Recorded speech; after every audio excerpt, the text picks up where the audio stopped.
Hey guys, welcome back to a new video. And this video I wanted to talk about the controversy surrounding this game right here, Mafia the Old Country. So the biggest controversy with this game, surprisingly enough, is not really the frame rate issues of the game, but it's actually the open world of the game.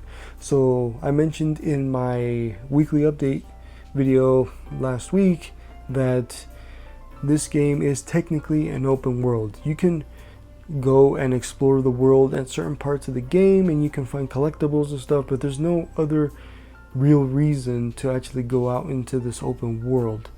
Now, even though it is technically an open world, it's not the main focus. The main focus is its narrative, and that's why you are able to skip through a lot of the driving in this game that is not a chase sequence.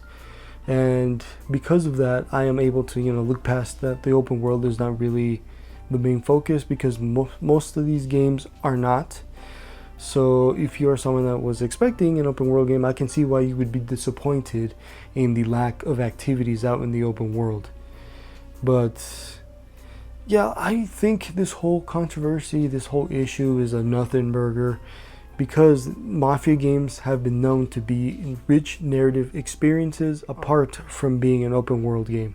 Now the open world game is there to really just set the stage for the game and the setting of the game, because they want to make the game feel authentic and real, which they have actually done. And this game is no different, because Mafia Definitive Edition is also an open world game technically, but there's not that much stuff to do in it. It's just there to really set the stage, look pretty, and really surface the story of Mafia Definitive Edition. And it is the same thing here. So I don't know, I guess people just really like open world games, and they were really hoping that we would get a Mafia open world game, which we have before with Mafia 3, and we all know that Mafia 3 did not do so well critically and just overall opinions on the game. Now, yeah, I don't know, it's a weird controversy, and not every game really needs to be an open world game or really focus that much on it, depending on the type of game it is, because if it is a narrative rich experience, then the open world doesn't really need to be open. And I know that Rockstar is the prime example of the beautiful and content-rich open world experience while also being a narrative-rich experience. But Rockstar is on their league of their own. They've been doing this a really long time, so it's not really that fair to compare Rockstar North to Hangar 13. Because Hangar 13 is a much smaller studio, but they're a lot more focused on the narrative to make sure that is an incredible experience on top of everything else.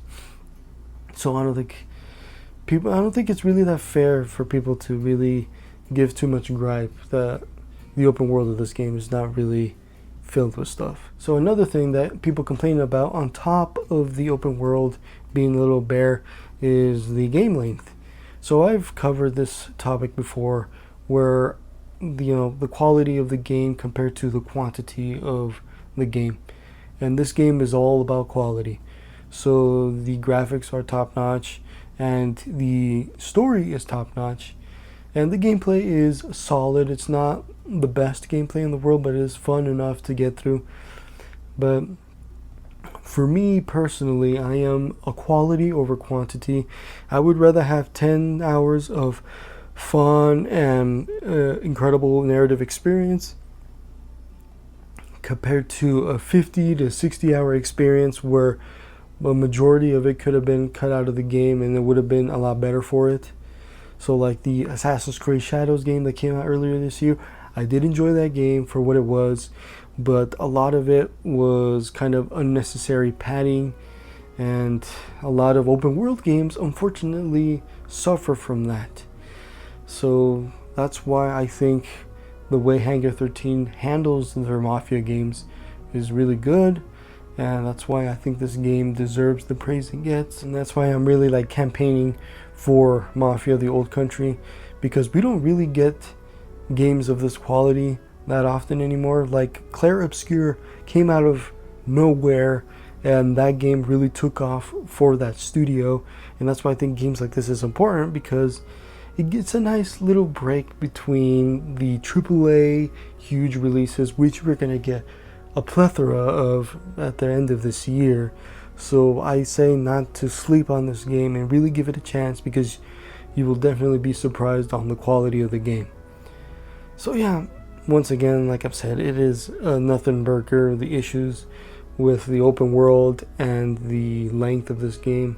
And if you are even remotely interested in it, I do highly suggest you check it out. So that is everything I have to say on this topic, and I would like to hear your thoughts. And I'll see you guys next time. Thank you.